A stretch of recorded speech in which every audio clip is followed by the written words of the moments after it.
Hey everybody, Grey Death here. Today I'm going to be running you through the basics of paint chip weathering with a sponge. You're going to need a couple things to start off with. Namely, you're going to need your sponge, a pair of tweezers, and your paints. And a model and some paper towel will probably help out too. To get started, you need your paint chip shade. I've gone over this a couple times on TPC with different colors. There's actually a whole host of Photoshop mock-ups that might help out for the people that are looking for black. But basically you need a darker shade than what you're working with. For me, that's Catechin green because I'm using a scorpion green base color. My highlight for my scorpion green is always bleached bone, so I'm going with bleached bone to help highlight those chips.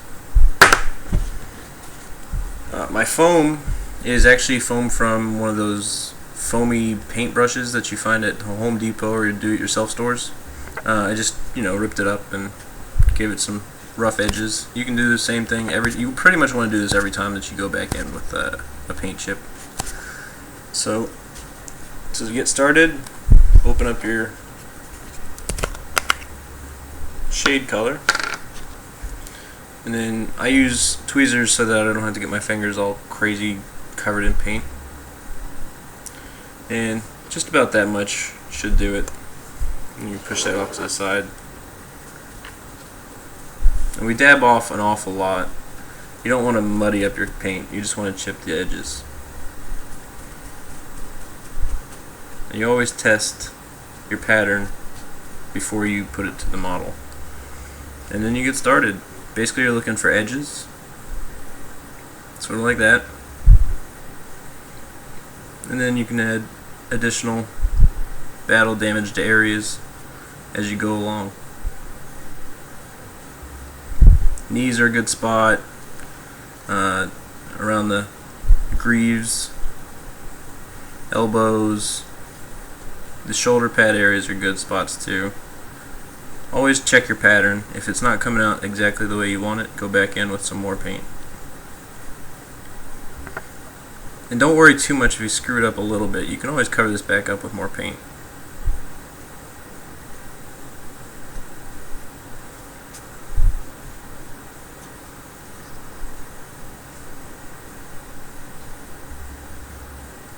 For Marines, I normally stick to mostly the forward areas or just really hard edges.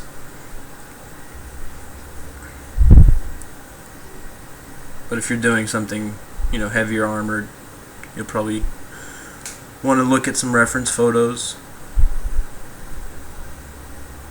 I know as my time in the Army, I saw a lot of different weathering on a lot of different vehicles. It just depends on how they're used and where they're used.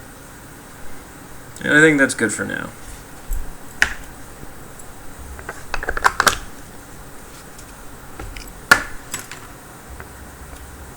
Now we're going to go in with the highlight color and just highlight a couple spots on the lower edges of the model. I'm using a paintbrush, just a normal standard brush from Citadel. I'm not really big on crazy expensive brushes right now, although I'm sure eventually I'll pick some up. Just a little bit of paint on your brush. You probably want to use a palette for this, but I'm just doing this real quick, so not really worried about it too much. Just enough paint so that you can get a good line on your bottom edges. Wait for it to focus. There we go. Now just go in on the bottom edges,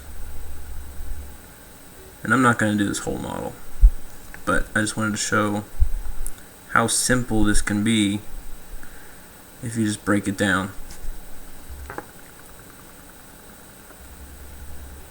There we go.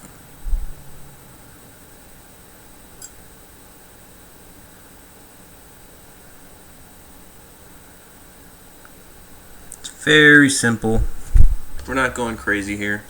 We're not doing anything out of your abilities. If you can make a small blob and then highlight the bottom edge of that blob, you can make battle damage on your models.